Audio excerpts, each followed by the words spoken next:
This is CBC Montreal News. Bon début de soirée, mesdames et messieurs. Voici votre téléjournal 18h.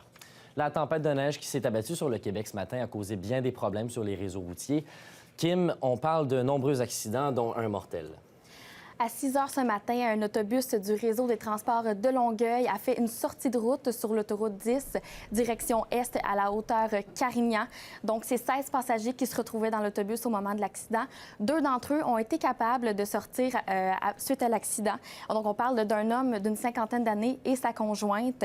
Malheureusement, en sortant de l'autobus, les passagers se sont fait happer par un véhicule qui était à ce moment-là en perte de contrôle. Donc, les 2 passagers ont été amenés à l'hôpital et là où ils ont pu constater le décès. En fait, pour ce qui est des autres passagers, on ne connaît actuellement pas leur état, mais avec l'enquête qui est en cours, on aura davantage d'informations à ce sujet. Une équipe de reconstitutionnistes a été dépêchée sur les lieux. Est-ce qu'on connaît la cause exacte de l'accident? En fait, à ce stade-ci, l'équipe de la Sûreté du Québec juge que ce serait dû aux conditions routières, en fait, qui seraient à l'origine de l'accident. Donc, évidemment, on n'a pas plus d'informations que ça pour le moment. L'enquête nous en donnera davantage. Donc, pour ce qui est de l'autoroute 10, elle est actuellement fermée et le restera fermé jusqu'à nouvel ordre. Et en fait, la Sûreté du Québec tient à rappeler aux automobilistes que la prudence est de mise aujourd'hui car les conditions sont très difficiles. Merci beaucoup, Kim. Je vous en prie. Québec lance un ultimatum à la Fédération de la santé et des services sociaux pour ratifier l'entente convenue entre le gouvernement Couillard et la centrale en décembre dernier. Si aucun accord n'est trouvé d'ici lundi, une loi spéciale pourrait voir le jour pour forcer la main de l'instance de la CSN. La F3S a confirmé que ses membres avaient rejeté du revers de la main l'entente de principe avec Québec sur le renouvellement des conventions collectives du secteur public. Le président du Conseil du Trésor, Sam Hamad, a conclu qu'il ne donnerait pas plus aux syndicats qui voteraient contre l'entente de principe. À l'étranger, des manifestations violentes entre les citoyens et la police d'Istanbul en Turquie ont eu lieu au cours des dernières heures. Des centaines de manifestants se sont rassemblés devant les bureaux du plus important journal turc, le Zaman. Les policiers ont eu recours au gaz lacrymogène pour disperser la foule. Ils ont ensuite pris possession des locaux où ils ont procédé à de nombreuses arrestations, en plus d'établir une nouvelle administration. Cette saisie s'est faite dans le cadre d'une enquête sur l'opposant Fethullah Gülen que le président turc Recep Tayyip Erdogan accuse de faire vouloir naître un coup d'État en infiltrant la justice, la police, les médias et d'autres institutions pour créer une structure parallèle. La Cour supérieure a rejeté la demande d'injonction de groupes environnementalistes de suspendre les audiences du BAP. On en parle avec Laurence. Bonjour, Laurence. Bonjour, Olivier. L'audience commencera comme prévu lundi prochain. Oui, le feu vert a été donné. Selon la Cour, en fait, le ministre de l'Environnement, David Hurtel, aurait besoin que les audiences se tiennent comme prévu pour avoir une opinion publique sur le dossier et pouvoir préparer son dossier qu'il remettra à l'Office national de l'énergie dans une vingtaine de mois au niveau du fédéral. Ce que le Centre québécois du droit de l'environnement, composé d'Équiterre, Nature Québec et de la Fondation Coule pas chez nous, évoquait, c'est qu'il manque des documents pour la bonne tenue des audiences, dont une étude d'impact. Et selon eux, c'est incohérent, en fait, de lancer les audiences sans ces documents-là. Du côté de TransCanada, on a été assez discret, mais on est content de la procédure des choses puisque ce sera la solution idéale, en fait, pour répondre aux questionnements des citoyens et des commissaires du BAP.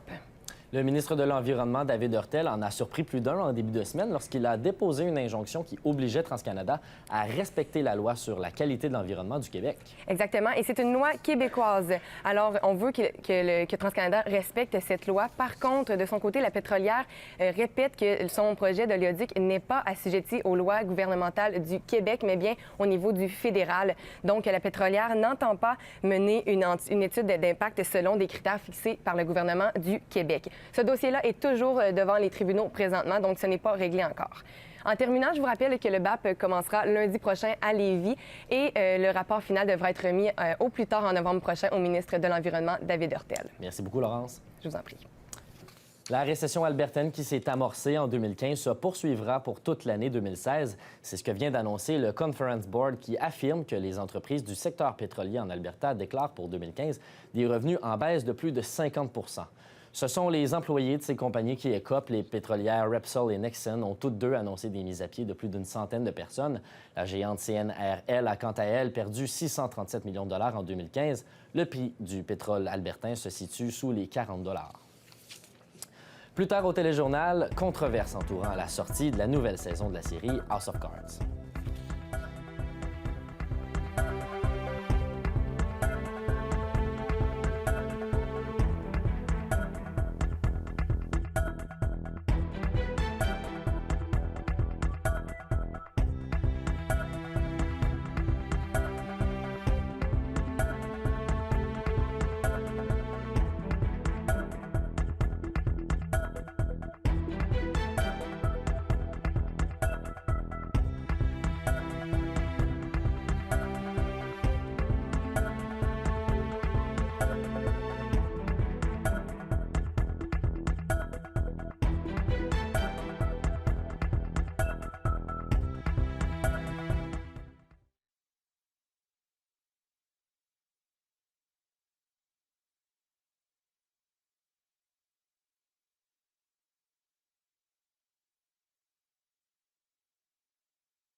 Du côté des États-Unis, c'est une autre journée importante pour les présidentielles américaines. 5 États vont se prononcer pour donner leur appui aux candidats.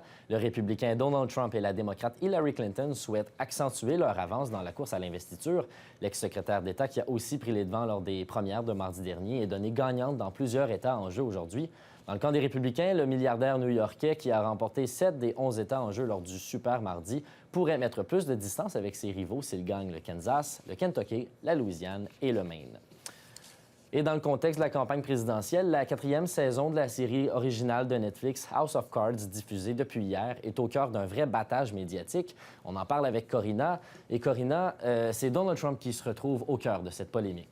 Exactement. Cette saison 4 montre Underwood, président américain, qui est confronté au lien de son père par rapport au Ku Klux Klan. Donc, une intrigue qui a rappelé le débat qui a été beaucoup agité dans les médias dernièrement, après que Donald Trump ait refusé de se distancer justement de prendre ses distances avec David, l'ancien dirigeant du Ku Klux Klan.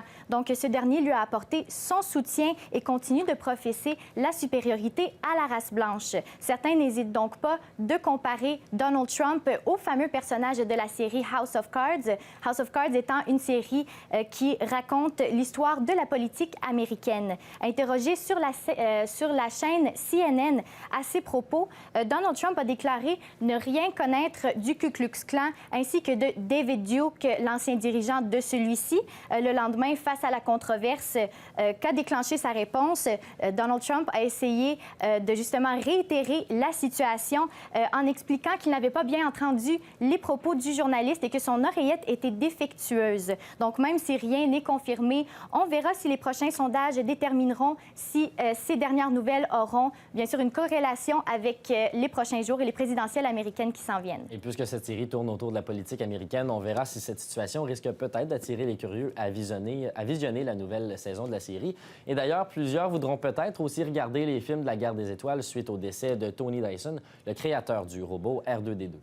Celui-ci a été retrouvé mort dans sa résidence à l'île de Malte. Ce sont ses voisins, les voisins de l'homme de 68 ans, qui ont alerté la police après avoir remarqué une absence prolongée et inhabituelle de M. Dyson. Ils avaient aussi constaté que la porte de sa résidence était ouverte alors qu'habituellement, elle était fermée. Donc, ils avaient constaté ceci. L'autopsie est actuellement en cours afin de déterminer les causes de son décès. La police ne soupçonne rien de criminel. Toutefois, les hypothèses serait peut-être à l'égard d'une cause de mort naturelle. On peut se rappeler que R2-D2 est devenu l'un des droïdes le plus important de l'histoire du cinéma et aussi l'un des personnages les plus importants de la série Star Wars. Tony a travaillé sur de nombreux projets dans l'industrie du cinéma où il était considéré comme un génie dans le domaine de la science-fiction. Ce spécialiste des effets spéciaux a non seulement construit le droïde R2-D2, mais il a aussi construit le droïde C-3PO et les personnages de Chewbacca et de Darth Vader dans la série Star Wars, bien sûr. Il a aussi collaboré à Superman 2 et Moonraker, l'un des films de la série James Bond. Merci beaucoup, Corinna. On vous retrouvera dans quelques instants pour la météo.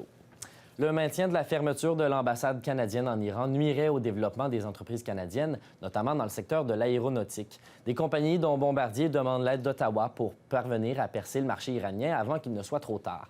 Selon ces entreprises, la présence d'agents diplomatiques en Iran est essentielle pour favoriser les occasions d'affaires. Même si le premier ministre Justin Trudeau encourage les entreprises à conclure des ententes en Iran, le gouvernement ne s'avance pas quant à une potentielle réouverture de l'ambassade à Téhéran. Bonjour, Corinna. Bonjour, Olivier. C'est toute une tempête à laquelle on a eu droit aujourd'hui, mais heureusement, ça va se calmer au cours des prochaines heures. Exactement. Beaucoup de pelletage à faire, mais heureusement, ça s'est calmé et ça va se calmer pour les prochains jours. En effet, samedi soir, ce soir, on annonce un maximum de -2 et un minimum de -9 avec des passages nuageux. Pour ce qui est de dimanche, un maximum de 3 degrés et un minimum de -3. Ce sera alternance soleil et nuages, plusieurs passages nuageux. Et pour ce qui est de lundi, un maximum de 6 degrés et un minimum de -1 avec un 30 de possibilité d'averses de neige ou de pluie. Donc, on peut se rassurer, il n'y aura pas de grande neige dans les prochains jours et la température va se réchauffer. On sent que le printemps s'en vient. Merci beaucoup d'avoir été avec nous aujourd'hui. On vous retrouve demain pour le prochain Téléjournal 18h. Bonne fin de journée à notre antenne.